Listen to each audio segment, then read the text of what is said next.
Good morning, Sunset. We are going to start our coil pots today. So I've got my maquette, my upscale drawing, some wedged clay, rolling pin, and a fettling knife. So I'm going to take a little bit of my wedged clay, kind of pound it into a ball.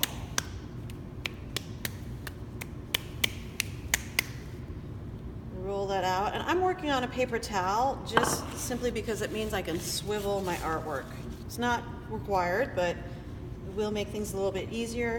Also means that as you're rolling your slab, it's not going to get stuck to the table. When we're rolling big slabs, that's not really an option. We don't have ginormous paper towels. But for these little guys, it works. All right, now how do I know how big I should start my pot? I actually can go to my upscale drawing, and I know the bottom of my pot is going to be teeny tiny because I've got this really narrow base. So I can kind of draw my circle, or I can take my morning coffee and look at that.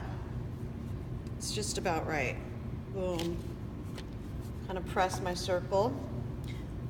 Always an option to find a shortcut. So then I'm going to roll out my coils. Set this aside while I do that. Again, already wedged my clay. I like to kind of squish my coil to get it started. And then I'm going to roll starting in the middle. And notice I move my hands outward. Now if I just flop, flop, flop, flop, flop, you notice that my coil gets flat. So we got to make sure that I'm rotating the coil all the way around so that it's nice and round.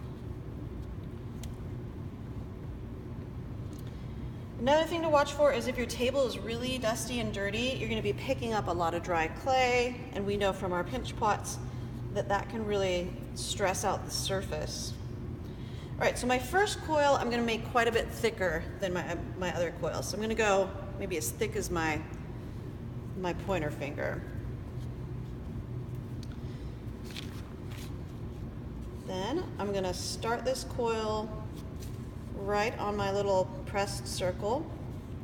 And you're probably thinking, well, Goodrich, why didn't you slip and score? You always tell us we have to slip and score when we put two pieces of clay together.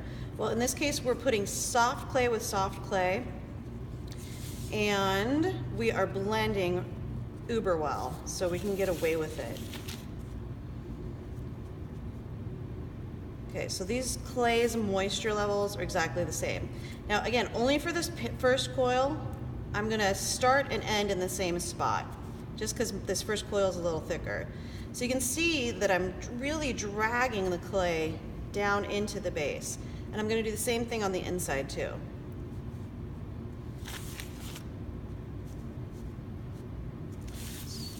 So where this sort of line is, you can see where my coil meets the bottom. I need to obliterate that, completely get rid of it. Okay. Then from here on out, my coils can be a bit thinner.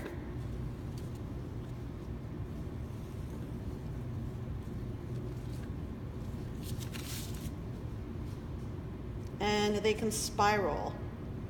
Now this is what happens when my coil got a little too dry. I don't love that, but I can work with it. So again, putting one coil right on top of the other, I'm gonna kind of hold it in position, blend out the tail, blend, blend, blend, blend, blend, blend. Now kids get in trouble here because they just came from pinch pots and they want to pinch it. Pinching will make it grow wide and be too thin, and also will not make sure it's blended together well enough. So it's almost like I'm taking little bites out of the clay with my fingertip.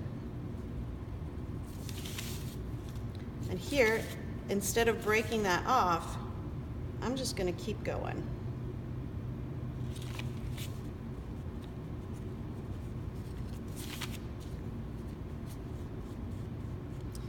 Okay.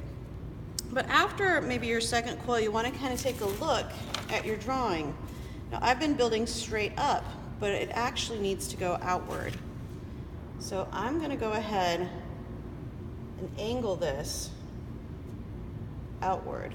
So instead of putting this coil directly on top of that one, I'm gonna bump it out so it's kind of sitting on the corner. And that means I have to, instead of straight down, I'm kind of dragging the clay at a little bit of an angle. If you end up with kind of a hole, you can always grab a little bit of soft clay, fill that in. Better safe than sorry. Okay, so blending outward.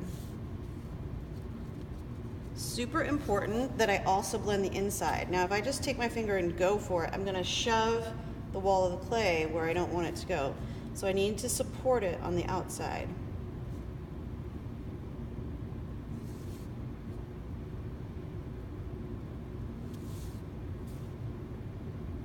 And again, I'm gonna blend the little tail.